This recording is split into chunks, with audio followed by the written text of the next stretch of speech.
Thank you very much, guys. We're Team Space Jam, working on the application Space Jam. I'm Alex, this is Natalie, and that's our server master over there, Marco, in the center table. Hi, Marco.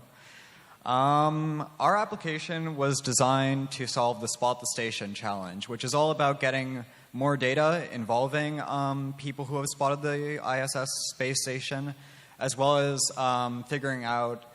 getting people more involved in sort of space stuff in general. So Natalie will talk about our project goals.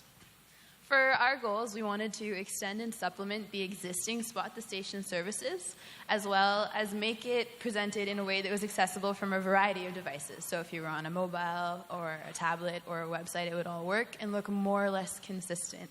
We also wanted to encourage and highlight global involvement and give people a way to share their sightings with others and understand that other people from around the world in places that weren't where they were also seeing it and kind of connect people that way. Most importantly, we wanted to visualize the data and present it in a way that you could look at and interact with and understand immediately. All right, so how would we go about approaching this? Well, first we need to figure out, did the user see the satellite or didn't they see the satellite? So we present them with a pretty easy option for them to give this information to us. They click on either the I saw it button, which indicates that they saw the station, or I missed it button, which indicates they missed it. Once that's done, we need to figure out where the location is so we can pinpoint them on a map and plot the data so we can figure out, like, by country who's seen it and who hasn't.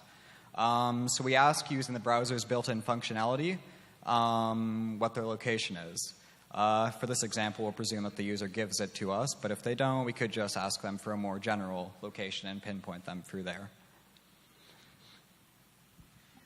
This part is how we highlighted global involvement as we're preparing the map. If they chose that they saw it, we're like, awesome, that's great that you saw it. And if they didn't, we're like, that's too bad, you should for sure look at it next time. And then we give them a total of the number of users we've tracked in the past 24 hours that have also sighted the satellite, and the most ISS-friendly in the world, which is the place that within our database has the most sightings recorded. Next, the page that loads is a map. This is the full map zoomed out, which isn't actually the view you get when you enter the application, but we wanted to show it to you this way so you can see what it's really about. It's color-coded by density, so the number of sightings per area of the region, and it has zoom and pan capabilities in the top corner. When you actually enter through the application, it zooms and centers on the location that you've given us so you can see the things that are close to you, and then you have the option to explore more the same way that Google Maps explores.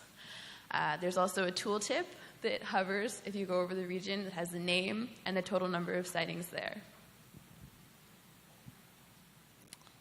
All right, so that's all the features we have at the moment. The next steps are we need to reduce load times on the site, make it a bit more snappy, a bit more responsive. In the modern day of web design, users always want their services to be very quick.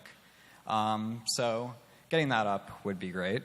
The other thing we could do is we could integrate with social media networks, such as Facebook, Twitter. One really cool feature that I think would be to have would be to integrate with Twitter to basically, if a user made a tweet right after they saw the station saying, saw the station at Ontario or something, we could automatically just add that information to our database.